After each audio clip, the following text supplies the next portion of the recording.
Hi, ಹೇಗಿದ್ದೀರಿ? ತುಂಬಾ ಚೆನ್ನಾಗಿದೆ. ನಾನು ಇಲ್ಲಿಗೆ ಥರ್ಡ್ ಟೈಮ್ ಬರ್ತಾ ಇರೋದು. Very very very happy with the product. ನಾನು ಇವತ್ತು ಈ ಪ್ರಾಡಕ್ಟ್ ನ ಸೆಲೆಕ್ಟ್ ಮಾಡಿದ್ದೀನಿ.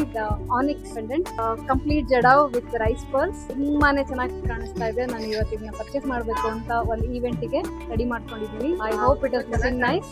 ಇದ್ರ ಜೊತೆನಲ್ಲಿ ಇದು ಶಾರ್ಟ್ ನೆಕ್ ಪೀಸ್ ಜೊತೆನಲ್ಲಿ ನಾನು ಈ ಲಾಂಗ್ ಪೀಸ್ ಕೂಡ ಸೆಲೆಕ್ಟ್ ಮಾಡಿದ್ದೀನಿ. How beautiful it is. Very very premium product. And ಇದು ನಾನೊಂದು ವೆಡ್ಡಿಂಗಿಗೆ ರೆಡಿ ಆಗ್ತಾ ಇದ್ದೀನಿ, ನನ್ನ ಕಸಿನ್ದು. So much. ಐ ಹೋಪ್ ತುಂಬ ಚೆನ್ನಾಗಿ ಕಾಣಿಸುತ್ತೆ ಈವೆಂಟಲ್ಲಿ ಅಂತ ಅಂದ್ಕೊಂಡಿದ್ದೀನಿ. ಹೇಗೆ ಕಾಣಿಸ್ತಾ ಇದೆ? ಚೆನ್ನಾಗಿ ಕಾಣಿಸ್ತಾ ಇದೆಯಾ? Very very very much. ಇದು ತುಂಬಾನೇ ಚೆನ್ನಾಗಿ ಸೂಟ್ ಆಗ್ತಾ ಇದೆ ವಿತ್ ಇಯರಿಂಗ್ಸ್ ಮತ್ತೆ neck piece. Very premium product. Very very satisfied, specially with the price. ನೀವು ಕೊಡೋ ಸಜೆಷನ್ ಕೂಡ ತುಂಬಾ ಚೆನ್ನಾಗಿ ಕೊಡ್ತೀರಾ. ಅಲ್ಲಿ ಇಷ್ಟು ಡಿಸ್ಪ್ಲೇ ಮಾಡಿರೋ ಅಷ್ಟು ಇದರಲ್ಲೂ ಟ್ರಯಲ್ ತೋರಿಸೋದಕ್ಕೂ ನೀವೇನು ಬೇಜಾರು ಮಾಡ್ಕೊಳ್ಳಲ್ಲ. And you give good suggestions. ಇದು ಚೆನ್ನಾಗಿ ಕಾಣಿಸುತ್ತೆ, ಇದು ಚೆನ್ನಾಗಿ ಕಾಣಿಸಲ್ಲ ಅಂತೇಳಿ. Thank you so much.